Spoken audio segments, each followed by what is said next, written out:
Hello my dear friend, how are you? I hope you all will be fine. PK25NG की YouTube classes पर आपका बहुत बहुत स्वागत। जैसे कि आपको पता है कि कल हमने वाइस प्रेसिडेंट को कंप्लीट किया था। इसी कड़ी में हम आगे बढ़ेंगे और आज हम बात करेंगे प्रधानमंत्री के बारे में, the prime minister of India के बारे में, जिसमें शामिल है आर्टिकल 74, आर्टिकल 75, आर्टिकल 77 एवं आर्टिकल 78। इनके अलावा भी कुछ आर्टिकल शामिल हैं, लेकिन इनका जिक्र ज़्यादातर हमें देखने को मिलता है। प्रधानमंत्री के बारे में ऐसे कौन कौन से तथ्य हैं जो हमें ज़्यादा जानना जरूरी है? ये है कि प्रधानमंत्री के पास एक कॉम होती है, यानी काउंसिल ऑफ मिनिस्टर होती है। काउंसिल ऑफ मिनिस्टर राष्ट्रपति को क्या सजेशन देती है, इस बात का कहीं भी कोई भी न्यायालय में इस बात को चुनौती नहीं दी जा सकती। थोड़ी सी विवादित का कारण बन रहता है प्रधानमंत्री की नियुक्ति एवं प्रधानमंत्री का शपथ। कैसे? आर्टिकल 75 कहता है कि भारत के प्रधानमंत्री की नियुक्ति राष्ट्रपति करेंगे तथा प्रधानमंत्री और अन्य मंत्रियों की एक लिस्ट तैयार करता है और राष्ट्रपति को सौंपता है कि ये लोग इस विभाग को देखेंगे, तब राष्ट्रपति उनकी नियुक्ति करता है। लेकिन प्रधानमंत्री की योग्यता के बारे में हमारे संविधान में ज़्यादा कुछ उल्लेख नहीं है, देखने को ही नहीं मिलता, आप समझ लीजिए। बस यही चीज़ लिखी गई है कि प्रधानमंत्री को संसद का सदस्य होना चाहिए, और यदि प्रधानमंत्री संसद का सदस्य नहीं है तो उसको 6 महीने के अंदर संसद का सदस्य बनना पड़ेगा, और यदि ऐसा नहीं करता तो उसे प्रधानमंत्री का पद छोड़ना पड़ेगा और साथ में पूरे मंत्रिपरिषद का पद छोड़ना पड़ेगा। प्रधानमंत्री एक तरीके का मंत्री है, बस वो ये है कि बहुमत दल का नेता है और मंत्रिपरिषद में वो प्रमुख है, प्रधान है, इसी वजह से वह प्रधानमंत्री है। और लोकसभा में संसद एक बनने का न्यूनतम आयु जो है वह 25 वर्ष रखी गई है। इसी वजह से आप कह सकते हो कि प्रधानमंत्री बनने के लिए आपके 25 वर्ष की योग्यता होनी चाहिए। आर्टिकल 78 कहता है कि प्रधानमंत्री का यह संवैधानिक कर्तव्य है कि राष्ट्रपति द्वारा मांगे गए सारे जानकारी वह राष्ट्रपति को सौंपे, दस्तावेज दे, जानकारी दे जो राष्ट्रपति मांग रहा है। वह जानकारी हो सकते हैं भारत के शासन व्यवस्था के बारे में, भारत के विधि निर्माण के संबंध में, तथा एक ऐसी विषय में चर्चा करवाने के संदर्भ में जानकारी हो सकती है जो कि राष्ट्रपति चाहते हैं कि संसद में इसकी चर्चा हो। साथ ही प्रधानमंत्री का शपथ का उल्लेख भी हमारे भारतीय संविधान में देखने को नहीं मिलता। क्या वजह है और क्यों देखने को नहीं मिलता? क्योंकि इससे पहले हम थोड़ी देर पहले ही चर्चा किए हैं कि प्रधानमंत्री एक मंत्री के तौर पर शपथ ग्रहण करता है, यानी कि वह मंत्रिपरिषद एवं गोपनीयता की शपथ लेता है और एक सांसद के बतौर पर वह शपथ ग्रहण करता है। इसी वजह से प्रधानमंत्री के पर्टिकुलर शपथ का उल्लेख कहीं भी भारतीय संविधान में देखने को नहीं मिलता। और अनुसूची 3 में प्रधानमंत्री के और मंत्रिपरिषद के बतौर पर शपथ ग्रहण का प्रारूप दिया गया है कि वह किस तौर पर शपथ ग्रहण करेगा। किसका जिक्र किया हमने? मंत्रिपरिषद एवं गोपनीयता की शपथ लेता है। प्रधानमंत्री के टॉपिक में ही एक और हम बात करेंगे सामूहिक उत्तरदायित्व के बारे में, यानी कि कलेक्टिव रिस्पॉन्सिबिलिटी के बारे में। क्या है ये? संपूर्ण मंत्रिपरिषद, चाहे नेता एक पार्टी किसी की भी हो, संपूर्ण मंत्रिपरिषद लोकसभा के प्रति उत्तरदायी होती है। किसी भी मंत्री द्वारा किए गए कार्य के लिए सारा मंत्रिपरिषद जिम्मेदार होता है। यानी हम एक तरीके से कह सकते हैं कि यह कार्य बेनिफिशियल भी हो सकती है और नुकसानदेह वाला भी हो सकता है, यानी कि भ्रष्टाचार वाला भी हो सकता है और अच्छा भी हो सकता है। यदि अच्छा है तब तो पूरे मंत्रिपरिषद की वाहवाही होगी, और यदि बुरी है तो। और साथ ही सामूहिक उत्तरदायित्व में इस बात का भी जिक्र किया जा सकता है कि यदि लोकसभा में या राज्यसभा में, दोनों सदन के किसी भी सदन में हो, संसद के दोनों सदन में कहीं भी हो, यदि मंत्रिपरिषद के किसी भी मंत्री के खिलाफ अविश्वास प्रस्ताव लाया गया और वो ये अविश्वास प्रस्ताव यदि पारित हो जाती है तो संपूर्ण मंत्रिपरिषद को त्यागपत्र देना पड़ता है। साथ ही प्रधानमंत्री वाले टॉपिक में एक बार और दिलचस्प है जानने योग्य कि यदि प्रधानमंत्री अपना इस्तीफा दे दें तो संपूर्ण मंत्रिपरिषद को अपना इस्तीफा सौंपना पड़ता है। जिक्र करते हैं आर्टिकल 74 की। आर्टिकल 74 कहता है कि राष्ट्रपति को सलाह देने के लिए एक कॉम होगा, यानी कि काउंसिल ऑफ मिनिस्टर होगी। इस काउंसिल ऑफ मिनिस्टर में कैबिनेट, राज्य मंत्री एवं उप मंत्री शामिल रहते हैं, यानी कि मिनिस्टर ऑफ स्टेट और डिप्टी मिनिस्टर शामिल रहते हैं। इस कॉम का प्रमुख प्रधानमंत्री होता है और इस कॉम की सिफारिश पर ही राष्ट्रपति कोई काम करते हैं। यहाँ राष्ट्रपति वाले टॉपिक में 2 संविधान संशोधन का जिक्र हमें वास्तविकता में देखने को मिलता है। ये 2 कॉन्स्टिट्यूशन अमेंडमेंट कौन कौन से हैं? 42 कॉन्स्टिट्यूशन अमेंडमेंट 1976 और second number it is that what 44 constitution amendment 1978। जब 42वां संविधान संशोधन 1976 किया गया और आर्टिकल 74 में संशोधित किया गया और बोला गया कि राष्ट्रपति जो है कौम का सिफारिश अनिवार्य रूप से मानेगा, यानी कि कौम की सिफारिश को अनिवार्यता कर दी गई, यानी राष्ट्रपति कौम की सिफारिश पर ही काम करेगा, इस बारे की अनिवार्यता कर दी गई थी। बात आई 44वां संविधान संशोधन की 1978 की। मोरारजी देसाई की सरकार आई और उन्होंने इस अनिवार्यता को ख़त्म कर दिया। पूरी तरीके से ख़त्म नहीं किया, लेकिन कुछ तौर पर ख़त्म किया। उन्होंने कहा कि राष्ट्रपति कौम के सिफारिश को एक बार पुनर्विचार के लिए दोबारा कौम पर वापस भेज सकता है, यानी कि काउंसिल ऑफ मिनिस्टर की सिफारिश को एक बार दोबारा मंत्रिपरिषद को दोबारा पुनर्विचार के लिए वापस भेज सकता है। उसके बाद जो है राष्ट्रपति ये डिसीजन करता है अब क्या करना है, वो मंत्रिपरिषद के ऊपर ही डिपेंड रहता है कि उसको किस बेसिस पर आगे काम करनी है। जिक्र करते हैं आर्टिकल 77 की। 78 का जिक्र पहले ही हमने कर लिया है। 77 कहता है कि संघ सरकार के सारे काम राष्ट्रपति के नाम से किए जाएंगे, लेकिन जब मंत्रिपरिषद में कार्यों का बंटवारा हो जाए, विभागों का बंटवारा हो जाए या कार्य आवंटन हो जाए, तो संबंधित विभागों में कानून बनाने का अधिकार राष्ट्रपति के पास आ जाता है। यहाँ इस बात का जिक्र और किया गया है कि लोकसभा में बहुमत दल का नेता ही प्रधानमंत्री होता है और एक सदन का वह भी नेता है। प्रधानमंत्री जिस सदन का नेता होता है वह उसी संसद का सदस्य भी होता है, ये जरूरी है। यहाँ बात करते हैं आर्टिकल 263 की। आर्टिकल 263 कहता है कि प्रधानमंत्री इंटर स्टेट काउंसिल का अध्यक्ष या पदेन अध्यक्ष होगा। साथ ही आपको पता है कि प्रधानमंत्री नीति आयोग का भी अध्यक्ष होता है और हमारे यहाँ लोकसभा में का मुखिया भी कौन है? प्रधानमंत्री नरेंद्र मोदी साहब हैं।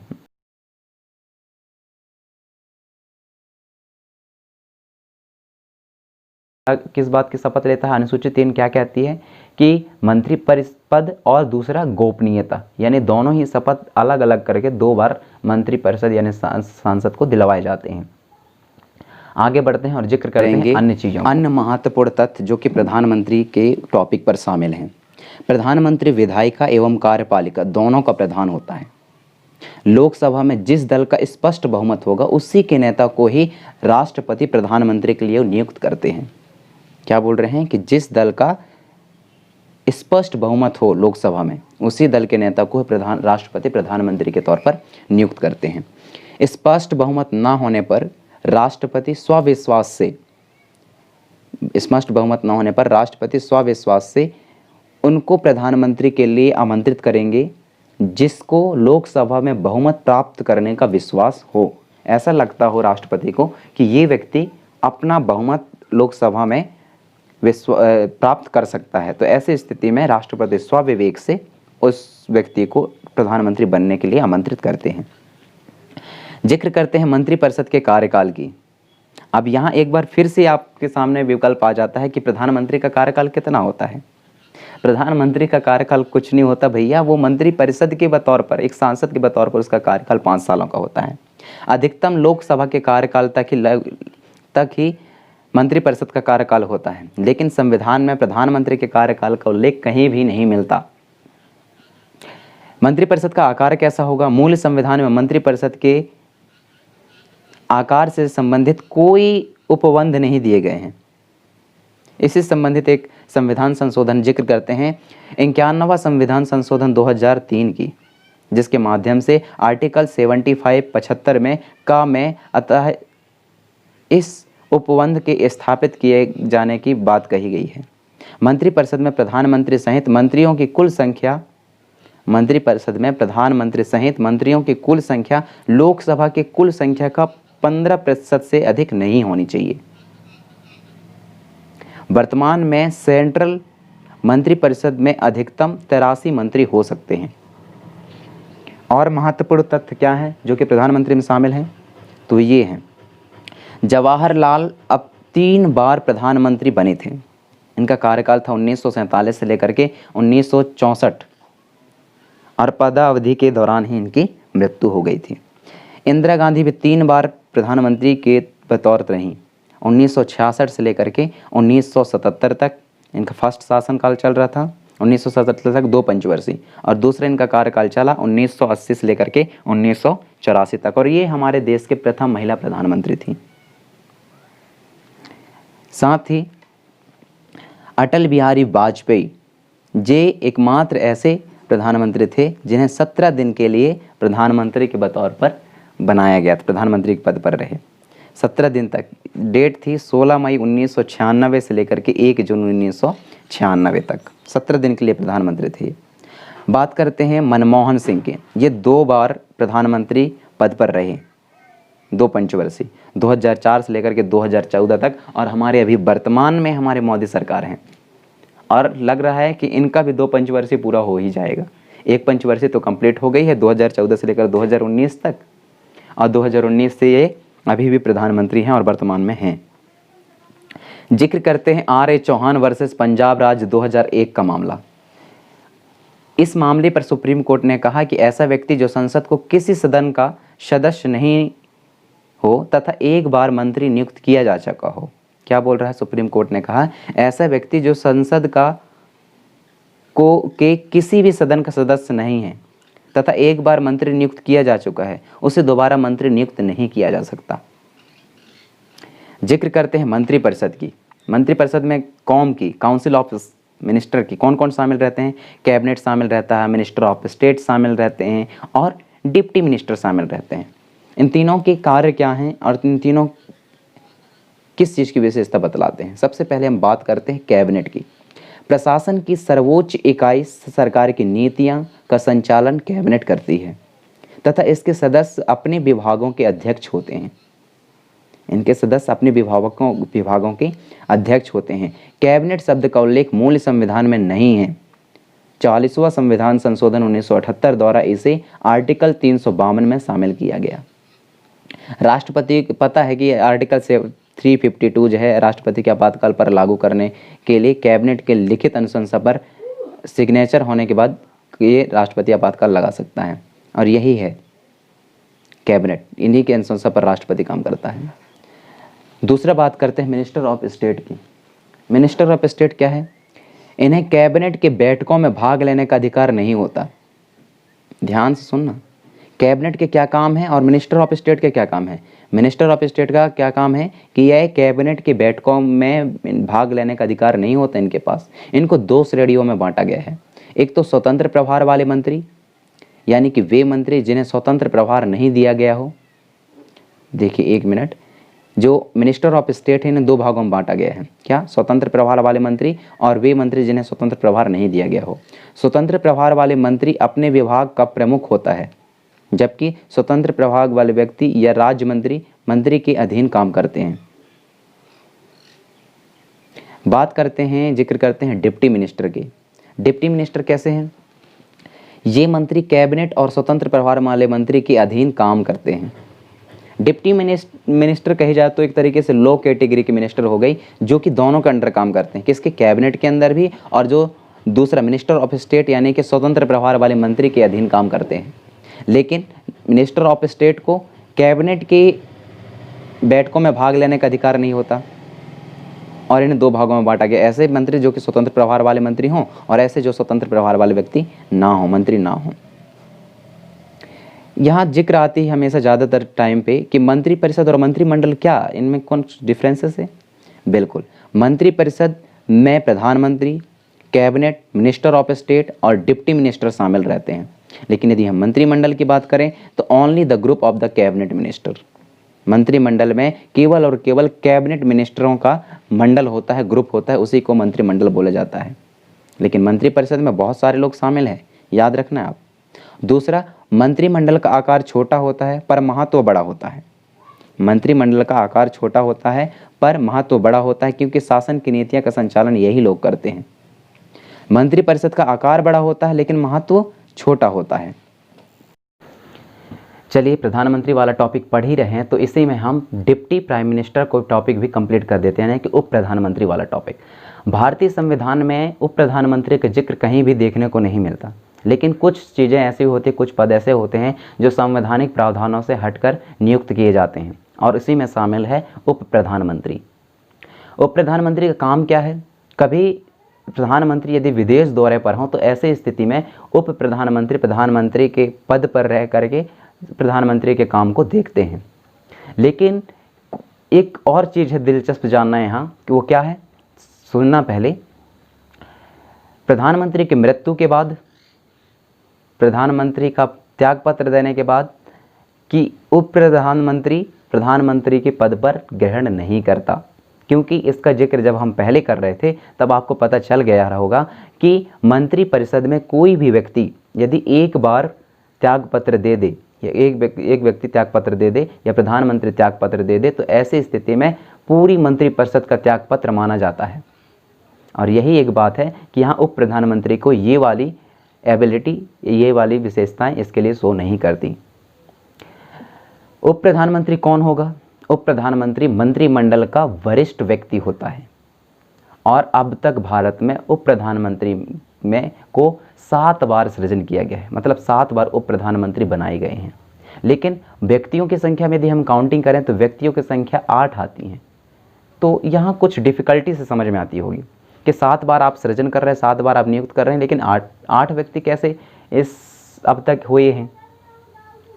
इसका एक उदाहरण है, इसकी वजह है 1979 जब मोरारजी देसाई की सरकार सत्ते पर थी, लोकसभा में बहुमत दल के नेता थे, ये प्रधानमंत्री थे हमारे यहाँ के। उस टाइम पे उन्होंने 2 व्यक्तियों को एक साथ उप प्रधानमंत्री नियुक्त किए थे। ये थे चौधरी देवीलाल और जगजीवन लाल। यही वजह है कि इन व्यक्तियों की संख्या, उप प्रधानमंत्री की संख्या 8 है तथा इनका अब तक नियुक्ति एवं सृजन करने के नंबर 7 है। और अंतिम हमारे यहाँ उप प्रधानमंत्री थे लाल कृष्ण आडवाणी। ये थे 2002 से लेकर के 2004। जिक्र करते हैं मंत्रिपरिषद की कार्यप्रणाली के बारे में। मंत्रिपरिषद की बैठक या मंत्रिमंडल की बैठक सप्ताह में प्रायः एक बार प्रधानमंत्री चाहे तो बैठक बुला सकता है। कोरम, न्यूनतम सदस्यों की उपस्थिति। मंत्रिपरिषद की ओर से कैबिनेट के प्रत्येक मामले का निर्णय लेता है। मंत्रिपरिषद की ओर से कैबिनेट के प्रत्येक मामले का निर्णय कोरम लेता है। प्रायः सभी निर्णय सर्वसहमति से लिए जाते हैं। मतभेद की स्थिति में सर्वसहमति से लिए जाते हैं, जब मतभेद हो तब। बहुमत ही आधार होता है। यह बहुमत संयुक्त निर्णय माना जाता है। जो सदस्य इस निर्णय से सहमत नहीं हो या नहीं होता वह अपना त्यागपत्र देगा। उदाहरण देखते हैं। 1950 में डॉक्टर श्याम सुंदर मुखर्जी और केसी नियोगी ने, बाद में डॉक्टर मथाई और देशमुख ने मंत्रिमंडल के निर्णयों से मतभेद होने के कारण त्यागपत्र दिए थे। मतलब जो बात मंत्रिपरिषद के कार्यप्रणाली में दी गई है उसका एग्जाम्पल के तौर पर यहाँ देखने को मिलता है। कब? 1950 में डॉक्टर श्याम सुंदर मुखर्जी और केसी नियोगी ने, बाद में डॉक्टर मथाई और देशमुख ने, के बाद में उस टाइम पे डॉक्टर मथाई और देशमुख ने मंत्रिमंडल के निर्णयों से मतभेद होने के कारण त्यागपत्र दिए थे। बात करते हैं किचन कैबिनेट यानी कि आंतरिक कैबिनेट की। क्या है इसका मतलब? इसमें 15 से 20 महत्वपूर्ण मंत्री शामिल होते हैं। यह भारत के प्रत्येक प्रधानमंत्री के पास एक किचन कैबिनेट रहता है। यह औपचारिक रूप से निर्णय लेने वाली उच्चतम संस्था के साथ साथ सत्ता का मुख्य केंद्र भी है। इसमें जरूरी नहीं कि सभी कैबिनेट मेंबर ही हों, पारिवारिक व मित्र सदस्य भी इसमें हो सकते हैं, लेकिन इसकी गोपनीयता रखता है प्रधानमंत्री। सहायता मिलती है, प्रधानमंत्री की सहायता मिलती है इसको, और ये गोपनीयता रखी जाती है।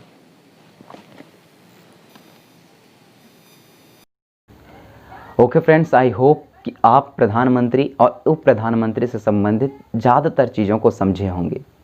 यदि अभी भी कोई आपको डाउट है तो प्लीज़ कमेंट करिए। इसके अगले अध्याय में हम बात करने वाले हैं CAG के बारे में। क्या है CAG, उनका शपथ कौन करता है, उनका कार्यकाल कैसा होता है, वेतन कैसे होते हैं, ये सारे चीज़ मुद्दे बातें करने योग्य है। हाँ, एक बात यहाँ भूल गए हम प्रधानमंत्री वाला टॉपिक में, वो ये है कि प्रधानमंत्री का वेतन, उसको प्रधानमंत्री होने का वेतन नहीं दिया जाता। एक्चुअली प्रधानमंत्री जो है सांसद का वेतन ग्रहण करता है, यानी कि वो मंत्री होने का वेतन ग्रहण करता है, ना कि प्रधानमंत्री का वेतन ग्रहण करता है। तो मिलते हैं नेक्स्ट वीडियो में। All the best, thank you.